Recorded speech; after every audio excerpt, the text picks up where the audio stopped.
Eh bien salut à tous, moi c'est Kalou et aujourd'hui on se retrouve pour un nouvel unboxing. Donc aujourd'hui je vais vous présenter, comme vous pouvez le voir, une Adidas Ultra Boost 1.0 Stars and Stripes Independence Day, donc en collaboration avec la marque Undefeated. Et sur ce on se retrouve pour l'unboxing de la paire après l'intro.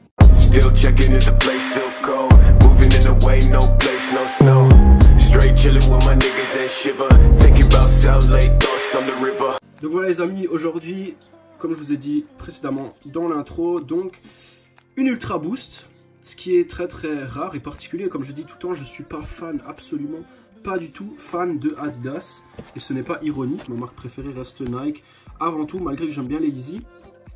Et donc aujourd'hui, devant moi, ma première Ultra Boost. J'ai jamais eu d'Ultra Boost avant celle-ci, et pour ma première Ultra Boost, tout simplement j'ai marqué le coup en achetant tout de suite une collab qui est à mon goût très simple mais très jolie et une paire idéale pour l'été.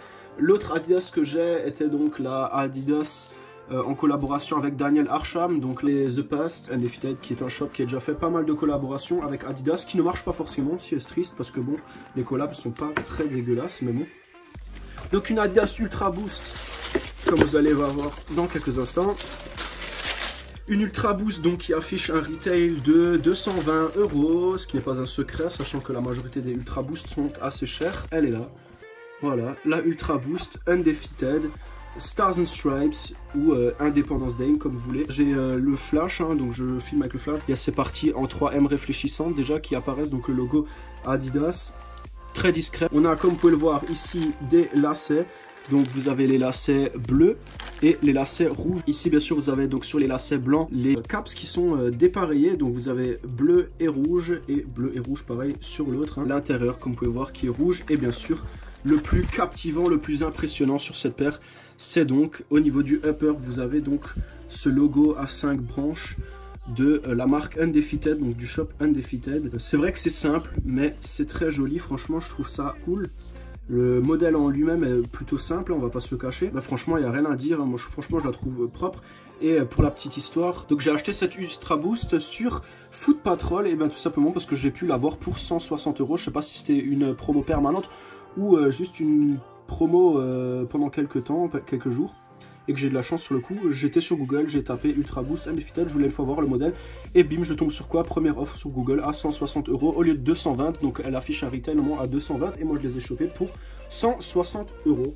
Et vous pourrez sans doute prochainement aussi la choper parce qu'elle est encore présente sur beaucoup de sites, et vous pourrez sans doute peut-être la choper même pour moins cher que moi. Mais cette paire est très propre, d'ailleurs elle était sortie le 24 mai pour la première fois, le 24 mai 2019 chez Undefeated, et le 31 mai à partir de minuit disponible chez Adidas et d'autres retailers par la suite.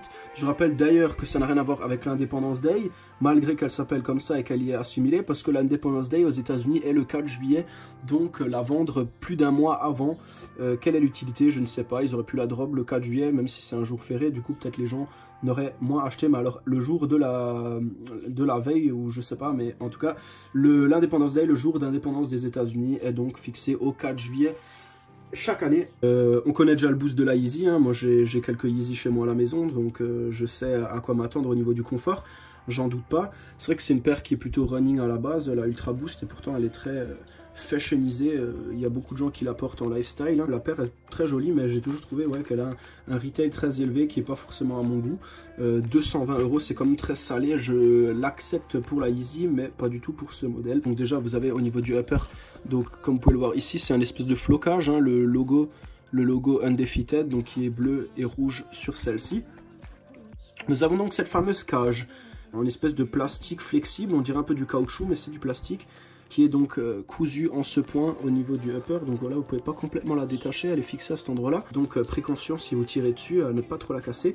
Ça a l'air du solide par rapport au modèle de chez Nike, donc la Presto, qui est réputée d'ailleurs pour sa cage qui casse, notamment sur les off-white. J'avais déjà vu des gens au niveau du passage de lacet qui ont la cage qui se brise, et forcément quand tu as payé une Presto off-white pour 900 €, forcément ça te fait un peu chier d'avoir la cage qui est pétée, surtout que tu peux pas trop la changer à part si tu en achètes une autre et que tu la fais monter par un couturier qui va donc devoir démonter complètement la paire. Vous avez ici à ce niveau là, au niveau du heel tab, donc c'est du plastique rigide, donc Ultra Boost, donc la coque en plastique signée Ultra Boost, qui est surtout je pense faite pour le maintien du pied au niveau du talon, sachant qu'ici vous n'avez pas de partie rigide par exemple comme sur les Air Max.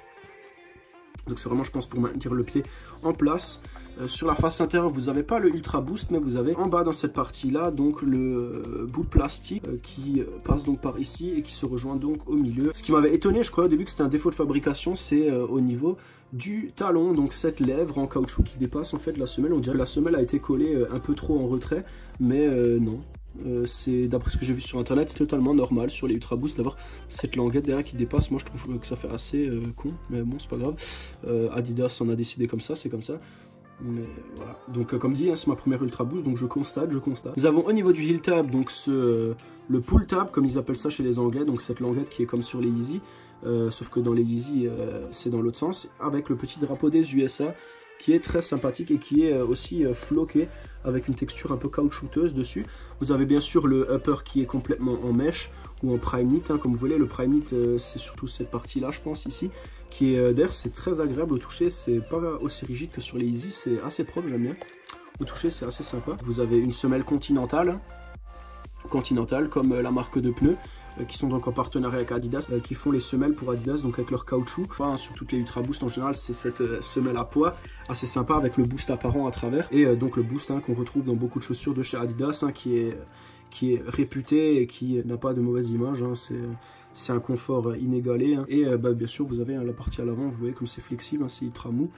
Et voilà, donc c'est très flexible, avec beaucoup de trous pour que ça respire. Donc de ce côté là franchement rien à dire. La semelle bien sûr avec le boost apparent, ça c'est classique de la Ultra Boost, hein, ça c'est comme ça sur tous les modèles. Et bien sûr vous avez à l'intérieur donc cette semelle branded Undefeated Adidas Performance, qui est assez sympa, ces petits rembourrages, hein, que ce soit au niveau du talon comme sur les parties du côté, hein, qui sont très bien rembourrées jusqu'en haut, la languette aussi qui est très bien rembourrée. Une paire très jolie, bien sûr, comme je le dis tout le temps, le blanc c'est joli tant que c'est propre. On verra à la durée ce que cette paire vaut. Je pense que je vais la rock, bien sûr que par beau temps. J'en vois d'autres qui ont des Ultra Boost qui les rock H24, même blanches, et après 2 semaines elles sont dégueulasses. N'allez surtout pas à des festivals avec ça. J'en ai fait les frais quand j'étais aux Eurocaines de Belfort. J'avais pris une paire de Nike Flyknit. Du coup quand je suis revenu du festival, elles ont viré du gris au rouge, sachant que le sable rouge c'est vraiment imprégné partout dans le Flyknit. Je dois les foutre à la machine, je sais pas ce que ça va donner, mais on verra ça. Quand vous allez à des festivals, mettez des chaussures adaptées, des chaussures dont vous vous battez les couilles, des Vans ou je sais pas, des trucs qui coûtent pas trop cher. Allez pas là-bas avec vos plus belles paires de sneakers pour les ruiner à des festivals.